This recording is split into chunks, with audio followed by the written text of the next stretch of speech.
Hello and welcome to my channel. We are officially back to give you guys an explanation of why I disappeared for about 2 weeks.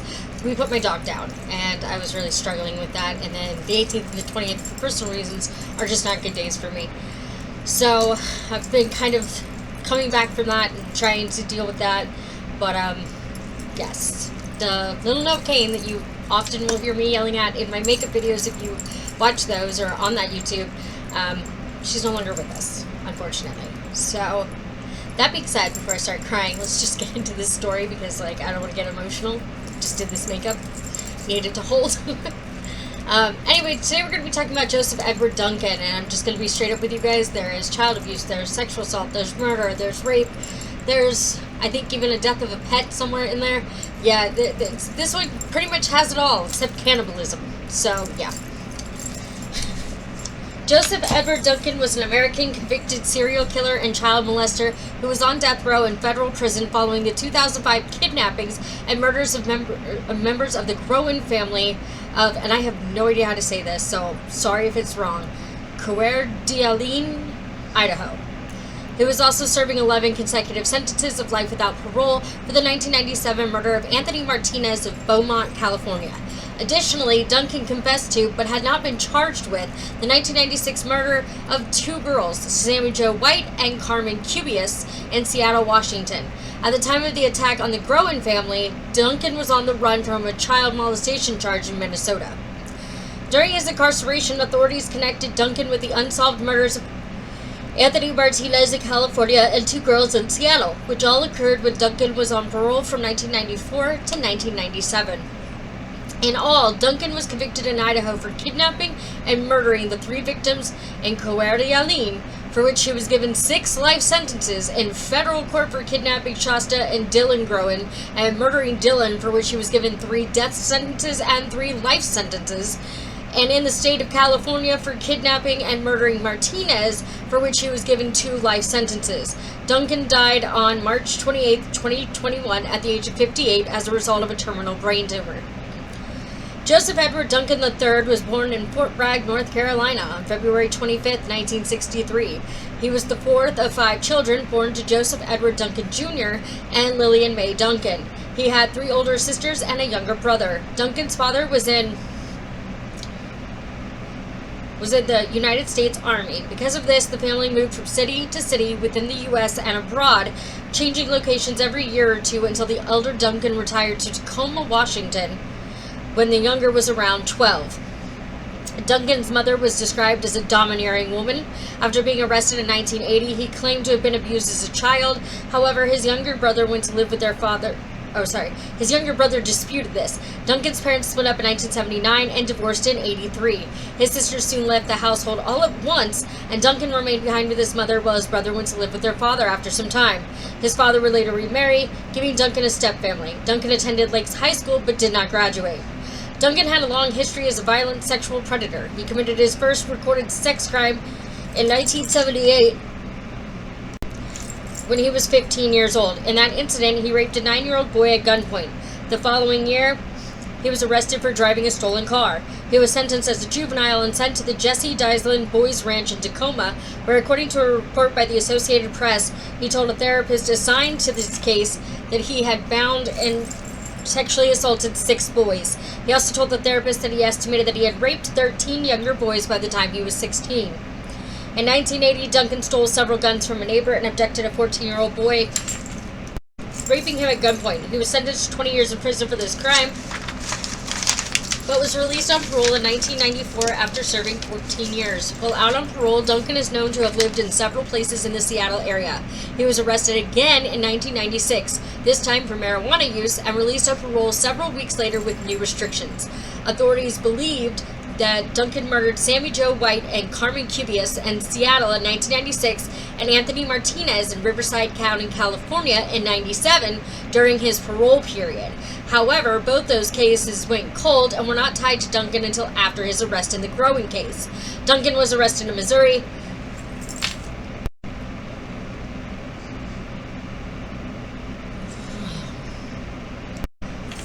Her boyfriend Mark McKenzie and her son Slade, 13, in their home along Lake Coye de Lake Two of Brenda's other children, Dylan, 9, and Shasta, 8, were missing. An Amber Alert was issued, and searchers combed the area for the missing children while authorities investigated the deaths at the home as homicides. Autopsies determined the cause of death to be blunt trauma to the head. Authorities also noted that the victims had been bound. 47 days later, in the early morning of July 2nd, 2005, Shasta was seen at a Denny's restaurant in Coeur d'Alene in the company of an unknown man. A waitress, a manager, and 2 customers at the restaurant recognized the girl from media reports. They surreptitiously... I wrote down the word, knowing what the word was, and now I can't pronounce it, so I'm just going to say it. They called the police and positioned themselves to prevent the man from leaving. Police officers arrived at the restaurant, and authorities tested the man, later identified as Duncan, without incident.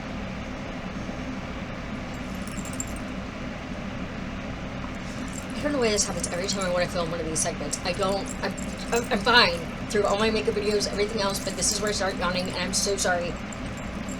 I don't know why it does this to me. Shasta identified herself to the waitress at the restaurant and authorities and was taken to Kootenai Medical Center for medical treatment and to be reunited with her father. So, Coeur d'Alene police, meanwhile, detained Duncan on kidnapping charges and on his outstanding federal warrant. When Shasta was found without Dylan, authorities held little hope of finding the boy alive. Police asked the public for tips, specifically concerning sightings of the stolen red Jeep Cherokee with Mercerie license plates that Duncan was driving at the time of his arrest. Authorities discovered that Duncan had rented the car in Minnesota and never returned it. A gas station employee in Kellogg, Idaho, about 40 miles east of Coeur d'Alene, recognized the vehicle as one that had stopped at her station hours before Duncan was arrested. Sorry. The employee suspected the girl walking around the station might have been Shasta, but did not confront her as nothing appeared out of the ordinary. The employee and her manager notified authorities after reviewing surveillance camera footage and identifying Duncan and Shasta in the video. On July 4th, 2005, investigators found human remains at a remote makeshift campsite in the Lolo National Forest near St. Regis, Montana. The remains were sent to the FBI lab in Quantico, Virginia for DNA testing.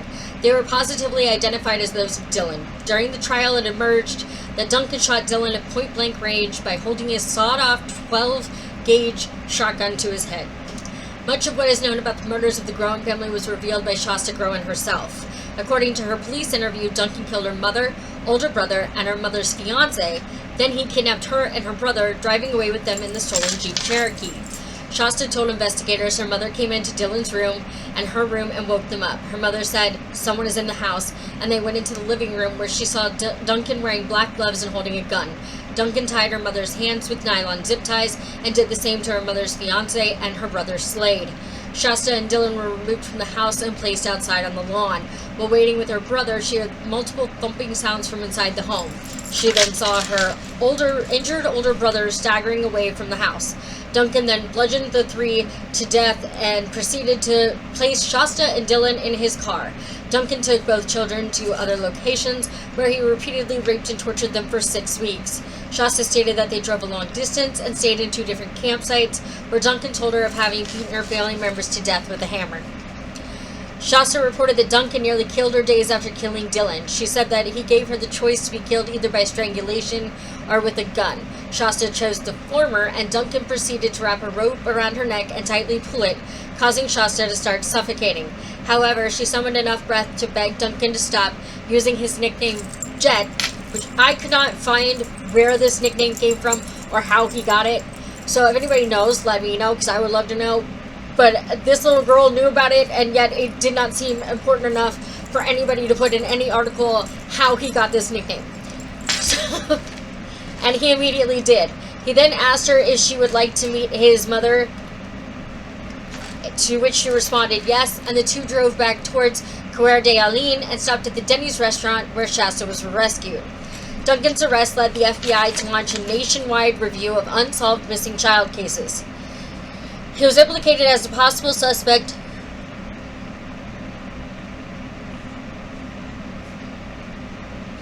in several crimes that occurred between 1994 and 1997 when he was on parole, and between 2000 and 2005 when he was free from prison. Although he was cleared as a suspect in some cases, authorities in California and Washington had enough evidence to believe Duncan had committed unsolved murders in their jurisdictions. On April 4th, 1997, 10-year-old Anthony Michael Martinez was playing with friends in the front yard of his home in Beaumont, California, when an unknown man approached the group asking for help to find a missing cat.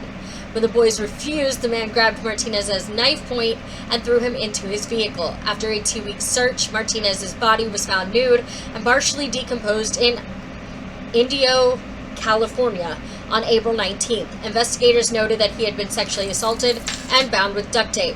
Although a composite sketch of the suspect was made available and a partial fingerprint taken from the duct tape found on Martinez's body, the case eventually went cold. In July of 2005, bloggers noticed similarities between Duncan and the composite sketch in the Martinez case, and between Duncan's vehicle and the one Martinez's assailant was driving. The FBI and National Center for Missing and Exploited Children became involved and in turn contacted Riverside County authorities.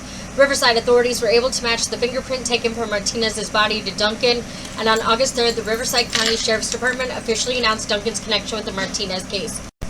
After her rescue, Shasta told investigators that Duncan had told her about other crimes he had committed, including Martinez's murder and the 1996 murders of Sammy Jo White, aged 11, and her half-sister Carmen Cubius, aged 9, who both vanished on July 6, 1996 after leaving the Crest Motel in Seattle. Their skeletal remains were found on February 10, 1998 in Bothell, Washington. Or Bothell, maybe. Duncan confessed to beating the 2 young girls to death. Duncan had been convicted in 3 courts: an Idaho District Court for the kidnapping and murders of Brenda and Slade Groen and Mark McKenzie, the United States District Court for the District of Ohio for the kidnapping of Shasta and Dylan Green, the murder of Dylan Groen and other crimes, and a California Superior Court for the kidnapping and murder of Anthony Martinez. Duncan first appeared in a Kootenai County Court on July 13, 2005, where he was charged with 3 counts of first-degree murder and 3 counts of first-degree kidnapping, all in conjunction with the deaths of Brenda and Slade Groen and Mark McKenzie. County prosecutors had initially planned to charge Duncan with the kidnappings of Shasta and Dylan.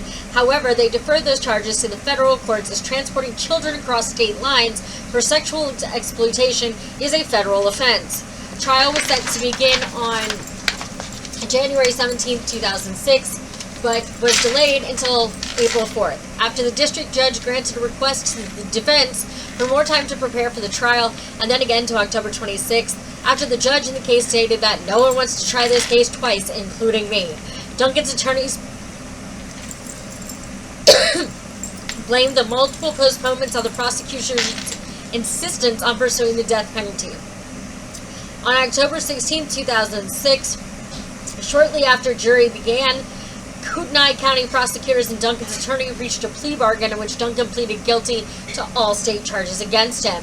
He was immediately sentenced to 3 consecutive life sentences without the possibility of parole of the 3 kidnapping charges. Sentencing on the 3 murder charges was continued pending the outcome of his federal trial on kidnapping and murder charges. The judge said that if he did not receive the death penalty on the federal charges, he would return to Kootenai County for the death penalty phase on the state murder charges. Over 2 years later, after being sentenced to death on federal charges, Kootenai County sentenced Duncan to 3 additional life sentences. Duncan also agreed to cooperate with Kootenai County Sheriff's detectives investigating his crimes and provide passwords to encrypted files stored on his computer. On January 18, 2007, Duncan was indicted by a federal grand jury in Coeur d'Alene on 10 counts of kidnapping resulting in death, aggravated sexual abuse of a minor, and sexual exploitation of a child resulting in death, and the other crimes related to illegal firearm possession and vehicle theft. He was arraigned the following day at a federal court in Boise, where a judge ordered Duncan to stand trial the following March. Duncan's defense attorneys immediately requested a postponement, which was granted the week the trial was originally scheduled to begin. A new trial date was set for January 22, 2008. On December 3, 2007, Duncan pleaded guilty to all 10 charges against him. As a condition of the agreement, Shasta Groen would not have to testify in the penalty phase of the trial. Due to a gag order, other plea agreement details were not released. Jury selection for the penalty phase for Duncan's federal trial began on April 14, 2008.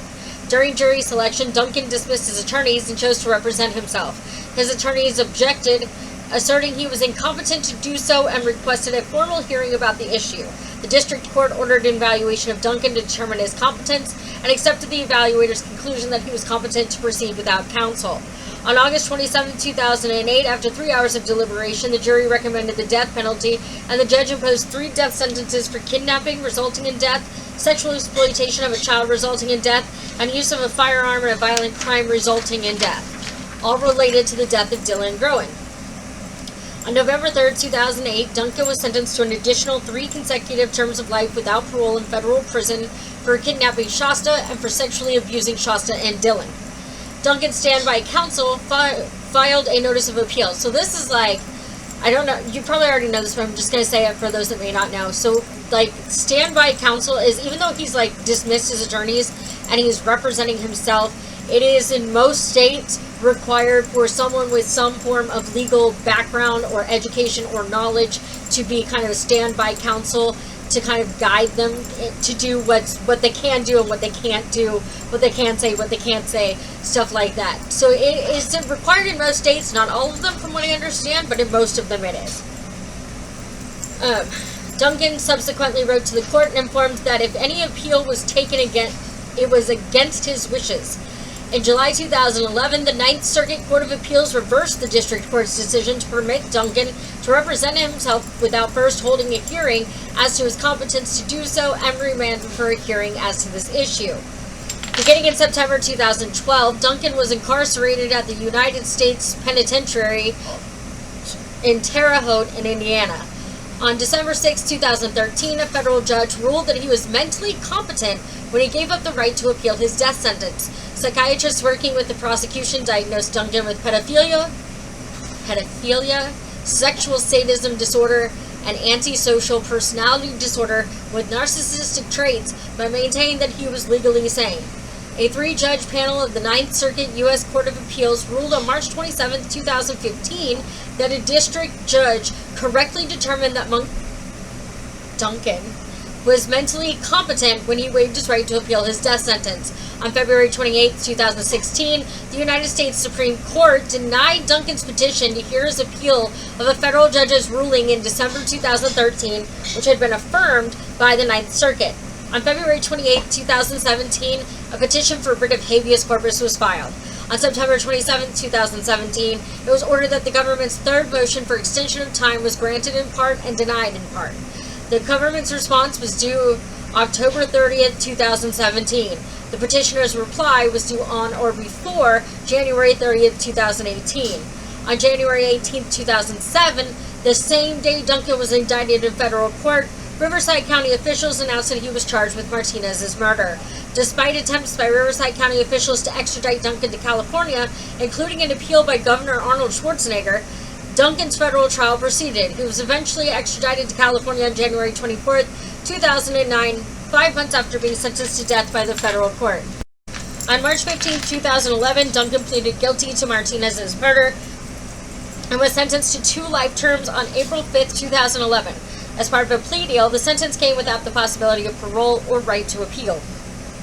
Although Duncan could have faced a separate death sentence in addition to the ones he had already been sentenced to in federal court, Riverside County District Attorney Paul Zellerbach justified the life sentence by stating that he had consulted with the Martinez family who wanted closure in the case and that, quote, the federal system would kill him long before the state of California would have seriously considered it, end of quote. The juries who imposed the death penalty on Duncan were offered counseling for them to cope with the horrific evidence they had to see during the trial. Among the evidence viewed was a 33-minute video depicting a nude Duncan torturing, physically and verbally assaulting and sexually abusing a nude, restrained boy identified as Dylan. The video showed this abuse conducted in various interior areas of what happened to be a dilapidated, single-level wooden shed or small cabin. Other evidence included human remains, a wire noose, and other videos of Duncan's continued torture of Dylan. During one of the videos, a child could be heard screaming in pain while a naked Duncan shouted, "The devil is here, boy. The devil himself. The devil likes to watch children suffer and cry." End quote. In 2016, Shasta, then 19, started a petition called Slade and Dillon's Law in honor of her two brothers whom Duncan had murdered. In the petition description, she stated that convicted sex offenders should not be let out of jail. This would effectively mean the 3-strike rule for violent sex offenders be reduced to 1 strike. By the time the petition closed, it had 51,820 supporters. You can add me to that. Duncan was imprisoned on federal death row at the United States Penitentiary in Terre Haute, Indiana, through his blogspot, which I don't know. I've never heard of this, but I mean, obviously, how do they have access to the outside world through internet? Isn't that like the point of them being in jail, to not have access to the outside world? He gave updates on his life from inside prison and described what life was like for him on federal death row. According to him, he rarely interacted with other death row prisoners and actively chose not to speak with them or engage in conversation, claiming he did not really socialize with anyone at all. He would only speak to other prisoners when required to do so. Despite this, he claimed to have never received trouble from other inmates, and they only received harassment occasionally from a handful of correctional officers. In July 2019, the United States federal government announced that they would be resuming executions after a nearly 2-decade hiatus. Duncan claimed he was relieved to hear this news, as in his opinion, being executed via lethal injection would be a much better and cleaner way to die than dying of natural causes in prison, which is what he feared the most. He claimed he was worried that the government would never get around to executing him. Duncan said of the 5 federal prisons selected for execution that he was acquainted with 4 of them, but would call none of them his friend. 5 federal prisoners, not prisons, I'm sorry. He claimed everyone on federal death row would be better off if they were executed. In October 2020, Duncan underwent brain surgery after he was diagnosed with glioblastoma. He declined any treatment and rejected chemo and radiation therapy. Medical staff at the Federal Bureau of Prisons estimated he had between 6 and 12 months left to live. He died on March 28, 2021 at the age of 58. His body was cremated. And, you know, they dispose of that discreetly so that, you know, certain weird people don't, like, go hunt them down or whatever. But, yeah, that was the really disturbing case. Why can I not talk? Disturbing case of Joseph Edward Duncan, and I feel so bad for Shasta. She watched her mom get killed, she watched her mom's fiance get killed, she watched her older brother get killed, she watched her little brother get killed. You know, this is something that you just bounce back from. So hopefully she's getting the help she needs. Thanks for hanging out with me today, and as always, don't do anything I wouldn't do. Make good choices and have a wonderful day. Bye.